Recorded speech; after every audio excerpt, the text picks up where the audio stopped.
আসসালামু আলাইকুম। আশা করি সবাই ভালো আছেন। আমিও আলহামদুলিল্লাহ আপনাদের দয়ায় ভালো আছি। আজকে একটু বাজারে গেছিলাম বাসার জন্য কিছু কেনাকাটা করার জন্য। তো কোথায় কোথায় গেছি তা আপনাদের ভিডিওতে দেখাবো। কমে রাখা যান, একটু 300 রাখেন। না রে কষ্ট করি। মিষ্টির দোকানে আসছিলাম তো কিছু ছোট মিষ্টি নেওয়ার জন্য। ছোট মিষ্টিগুলোর দাম চাচ্ছিল 320 টাকা। বললাম দোকানদারকে যে ভাই একটু কিছু কমান না, উনি কমাবে না, একই দাম এখানে। তো নিছি 1 কেজি মিষ্টি। আর আমরা দুজনে এখানে, আমি আর আমার বান্ধবী ছিলাম এখানে। আমরা দুইজনে 2টা ছানা নিছি, এখানে দাঁড়ায় ছানা 2টা খাইতেছি।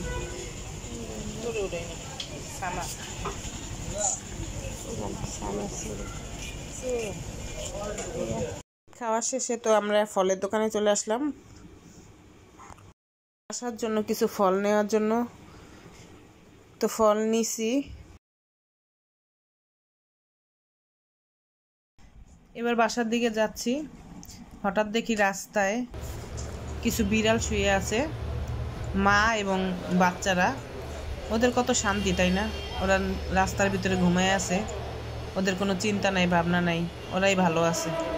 তো এখানে কয়টা বিড়াল আমি ভাবতেছি যে তিনটা দেখা যাইতেছে। তো আমার সাথে আপনাদের ভাইয়াও ছিল, দেখে যে আমি বলি যে কয়টা বিড়াল, এখন দেখে যে আর একটা বিড়ালও নিচে শুয়ে আছে। এখানে 4টা